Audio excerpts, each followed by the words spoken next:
Hi there and welcome to my channel. Today's project is for Scrapbook Nerd, and this is actually two process videos in one, but mostly to show you the idea of how can you rework a background that has been damaged, or in my case, I didn't like. This is the original layout that I had worked out and I wasn't too fond of it, but I like the background. I think there's potential to create something different. Now, you're going to see that I'm going to start breaking it apart. And for that, I'm bringing a piece of wax paper and I'm carefully starting to take all the pieces of the background together. I have an X-Acto knife. I don't think I pull it right now because all the pieces that I'm using right now are the ones that were glued using foam adhesive. But I was willing to cut the cardstock and everything. And for that is what I'm bringing the X-Acto knife, so I can scrape the pieces of the background. I'm okay if the background gets damaged. I have an idea for this and I want to show you what you can do. Sometimes we create layouts that we like at the moment, but then when we sit down, and you're gonna see the example with these two layers that they're gonna show you.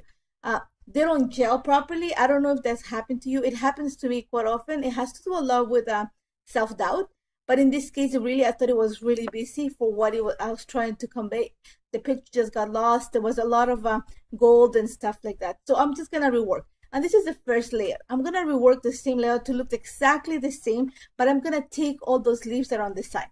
So for that, I am using Sondina Weekly's black paint and a thick acrylic brush, like a white flat brush, because I just want to create those black stripes on the white cardstock. And I'm using Basil's Marshmallow cardstock. And all I'm doing is just running the brush. I'm trying to load both sides of the brush. You're going to see that I start going left to right on one side, and then I flip the brush and I go the right to left. And I do that for the entire page. I'm just creating lines. I'm trying to be as straight as I can, and it's super simple if you just continue the line. If you find that you lose paint along the way, don't worry about it. Just go and load it and try to continue the line. It's super easy. And if you get those lines, spaces that are blank, it's okay. It actually works really good in a background because it shows you that you actually use the paint stroke. You know, it looks nice. Now, as you saw right now, I want to bring some of the gold. My problem with my original layout is that it had too much gold, two different style of stencils too. So I'm going to use the polka dot stencil, and I believe that's an Echo Park from the summer collection. And what I'm doing is I'm going to use Vicky Beauty's gold paste, but I'm going to mix the gold paste with some iridescent because I don't want it to be that deep gold. I want it to be a little bit lighter. So if you mix it, you're actually going to get a lighter tone of gold. And that's what I'm going to do. And this time, all I'm going to do is add the polka dots to the center and then just stretch it a bit to the side. I just want the polka dots to give me the idea of a diagonal on a page where I can put all the pictures in the same fashion I was before. So all I'm doing is I actually use my X-Acto knife to scrape the bottom page from the original. And I'm going to pretty much, it's the same original layout, just take away the side gold pieces that the stencil part that I have on those leaves. And after that, you're gonna see that I added it. I didn't show you this on camera because it would have taken forever to finish. But same layout, same setup without the gold pieces, more white space, works perfect for my style, and I find that it's more pleasing. It actually works better. Now, here comes the interesting part. What to do with the leftover cardstock is a good background, just doesn't work. So my idea was, you know what? I'm gonna cut it apart. A few weeks ago, I designed also for Vicky Beauty, and she also, you make mistakes. When you make mixed media, you make a lot of mistakes. Sometimes you don't like the background completely. So she said at one time, cut it up. And you know what? I had an idea, and I decided to cut up this one. So I'm using Vicky Beauty's one of her stamp sets usually come with dies. So I'm using the circle stamp set, and I'm using the dies that come with it to cut circles out of the black and white background. And after that, I just set them, I cut pretty much only half of the background. And what I did after is that I'm going to use pretty much all of Vicky's stuff here. I'm bringing a white foundation pen, which is her thick white cardstock, and I put a little bit of yeso so I can play with some watercolor. And what I'm doing right now is I'm just scribbling some of her art crayons. I'm trying to keep everything within the blues and teals because I have a picture of my daughter in a blue background. So I want to take advantage of that. And all I'm doing is scribbling some of the crayons onto some piece of plastic. This is a packaging piece of packaging. Adding a bit of water so dilute them, and then just adding them onto the cardstock. And I'm trying to stay right in the middle of the page. I want to center my idea just in a column on the center of the page. And that's about it.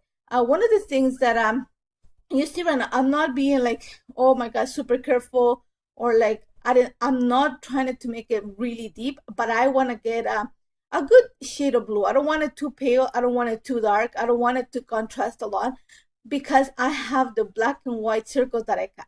And that's about it. And I'm going to set it aside to dry. That's pretty much all I did for the background. You're going to see that I'm going to start adding a few splatters in the bed. And I'm bringing in the picture once in a while just to make sure that I have enough coverage behind the picture. And pretty much that's about it. As usual, I am going to add splatters because I love splatters on my watercolor. I like it to be a little bit messy. And for that, I'm just scribbling some of the crayon onto the packaging, adding water, and using my fine brush just to literally drop paint onto the page. And pretty much I set it aside to dry. This didn't take that much to dry. I put yeso on the background because, like I said, I wanted to make sure that I didn't have a lot of buckle on the page. And if I do that, it works perfect. The first layout that I created, there was no yeso because acrylic paint actually doesn't buckle the page that much. It's kind of dry. Now this I'm going to speed up and just give you an idea of what I did. I'm bringing in the picture, and these are all the circles that I cut. And I'm just going to start playing with them until I'm kind of happy with what it looks like. Again, like I said, sometimes layouts in my style, I do them and then I'm looking around it, and this is going to change. From what you see here, it's going to change a bit to the final pages. Because like I said, once you photograph it, sometimes you see things that are going to move. And all I did right now is I took some of the ones that I glued it straight onto the page and I stitched around it. I don't know if you can see it, but I actually took them to my sewing machine and just added some stitching. I wanted to bring a little bit of texture and make sure those are secure. Those were my anchor pieces, the ones that were not going to move. And after that, all I'm going to do is playing with the circles. And like again, one of the advantages or disadvantages sometimes of working with mixed media is that you need a lot of strong glue to glue pieces. So in this case, you're going to see that I'm not gluing the pieces. I'm adding foam adhesive just behind them so I can move them around. Once I'm happy with everything is set, I usually go and use glue to set up, like I did with the picture. I'm adding a piece of, I'm using all of Vicky's products for this layer, most of it actually.